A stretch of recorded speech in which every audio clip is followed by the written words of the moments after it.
আমাদের সাথে এই মুহূর্তে রয়েছে ফলতার তৃণমূল প্রার্থী জাহাঙ্গীর খান। কিছুক্ষণ আগে আমরা দেখলাম যে জেলার যিনি দায়িত্বে রয়েছেন, জেলার পুলিশ পর্যবেক্ষক অজয় পাল শর্মা, তিনি আপনার গ্রামে গেলেন এবং বেরোনোর সময় আপনার পার্টি অফিসের সামনে এবং গ্রামেও জয় বাংলা স্লোগান দেওয়া হলো। গতকালকে আমরা দেখলাম যে গতকালকেও তিনি আপনার বাড়ির খুব কাছে ছিলেন এবং কার্যত সেখানে হুঁশিয়ারি দেওয়া হলো যে আপনার কোনো কর্মী সমর্থক যেভাবে বাকি ভোটারদেরকে প্রভাবিত করার চেষ্টা করছে সেদিক থেকে আপনার খবর না হবে, একদম কোট আনকোট এই কথাটি তিনি ব্যবহার করেছেন। কি বলবেন? দেখুন, গতকাল পুলিশ অবজারভার অজয় পাল শর্মা এসেছিলেন বেলা 3 ঘটিকায় আমার পার্টি অফিসে। প্রথমে এসে আমার সিকিউরিটিগুলোকে ডেকে তাদের চমকেছে, ধমকেছে এবং অ্যারেস্ট করে দেওয়ার ভয় দেখিয়েছে। তারপর আবার আমি ভেতরে অফিসে বসেছিলাম, আমার যে খবরে এসছে যেরকম হচ্ছে। তারপর আমি বাইরে বেরোলাম, বেরিয়ে আমার সিকিউরিটিতে আমি চাপ দিলাম। তখন আমি চেঁচামেচি করছি, তখন ওই অবজারভার শুনে দেখতে পেয়ে ব্যাকে হাঁটলো। ব্যাকে গিয়ে কিছুক্ষণ পরে আমাদের গ্রামের রাস্তা আছে, আমার বাড়ি এখানে 2 মিনিট দূরে আমার বাড়ি আছে।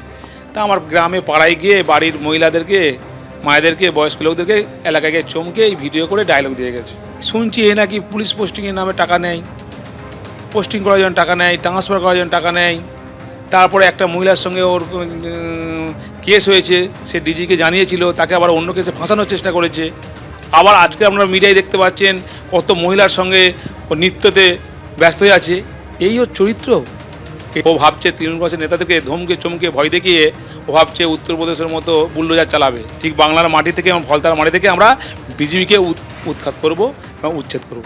উত্তরপ্রদেশে বলা হচ্ছে যে সিংহম আইপিএস অফিসার, আপনি সামলাবেন কি? ও যেদিকে নিজে সিংহম মনে করে, আমি নিজেকে পুষ্পা মনে করি, ঝুঁকে গানে। পুলিশ পর্যবেক্ষক এলো, তাকে কেন্দ্র করে যে স্লোগান দেওয়া হলো, এই স্লোগান দেওয়াটাকে আপনি কিভাবে দেখছেন? আপনার কি নির্দেশ ছিল? আমার কোনো নির্দেশ ছিল না, এটা সাধারণ মানুষের স্বতঃস্ফূর্ত ভাব।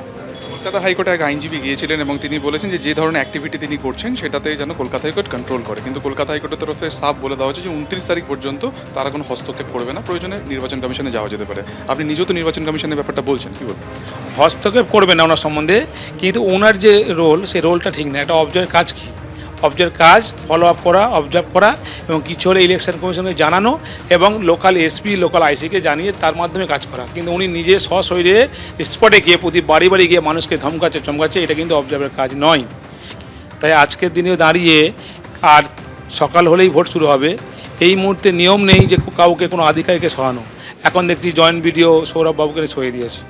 এই তো ওদের তো গায়ে জোয়ারি কাজ করছে, যতই গায়ে জোয়ারি কাজ করুক, আধিকারিক সরিয়ে পুলিশ পাঠিয়ে কিছু হবে না। সিংঘম পুলিশ নেতার বিপরীতে তিনি কিন্তু পুষ্পারাজ হিসেবে নিজেকে বলছেন এবং জয়ের ব্যাপারে তিনি একেবারে আত্মবিশ্বাসী। ক্যামেরায় অজয়ের সঙ্গে সুকান্ত মুখোপাধ্যায়, এবিপি আনন্দ। যেন যুদ্ধ চলছে, শুধু নৌসেনা আর বায়ুসেনা নেই। নৌসেনা আর বায়ুসেনা হলে পুরো যুদ্ধ। আরে এই যুদ্ধটা যদি পায়েলগাঁওতে করতেন তাহলে 26 জন সহনাগরিককে হারাতে হতো না, এটা ভোট না যুদ্ধ। মানুষ তার পবিত্র গণতান্ত্রিক ভোটাধিকার প্রয়োগ করবেন, নির্বাচন কমিশন দেখবেন যে সুষ্ঠু অবাধ নির্বাচন হচ্ছে কিনা। তো মানুষে এক একটা পাড়া থেকে 100-150 সেনাবাহিনী মানুষের বাড়িতে পৌঁছে যাচ্ছে, মানুষ ভীত সন্ত্রস্ত হয়ে পড়ছে। এইভাবে হয় না। আর আপনারা তো আরো পারেন, বলছেন সিংহাম এসছে, কিসের সিংহাম? আরে তৃণমূল কংগ্রেসের কর্মীরা হচ্ছে পুষ্পা, ঝুঁকে গা নেই, ওরা ভয় ডর পায় না। লড়াই চলছে, লড়াই চলবে এবং 4 তারিখের পরে বিজয় উৎসবেও দেখা হবে। দুর্ভাগ্য এটাই, তৃণমূল এই পরিস্থিতি তৈরি করেছে। পশ্চিমবঙ্গের ভবিষ্যৎকে জাহাঙ্গীর, শাহজাহান, হুমায়ুন এদের হাতে তুলে দিয়েছে। আজকে গোটা পশ্চিমবঙ্গবাসীকে চিন্তা করতে হবে তাদের প্রতিনিধিত্ব করছেন কারা, এবং একই সঙ্গে এটা সংখ্যালঘু সমাজেরও ভেবে দেখা দরকার যে পুরো সমাজকে কলুষিত করছে, কালিমা লিপ্ত করছে এই তৃণমূল কংগ্রেস। পশ্চিমবঙ্গের ভবিষ্যৎ নির্ধারণ করবে হুমায়ুন, জাহাঙ্গীর, আলমগীর, এটা কতদিন চলবে? আজকে সার্বিকভাবে গোটা সমাজকে, গোটা রাজ্যবাসীকে এবং একই সঙ্গে সংখ্যালঘু সম্প্রদায়কে চিন্তা করতে হবে যে কোথায় পৌঁছে দিয়েছে এই সরকার। এবিপি আনন্দ, এগিয়ে থাকে, এগিয়ে রাখে।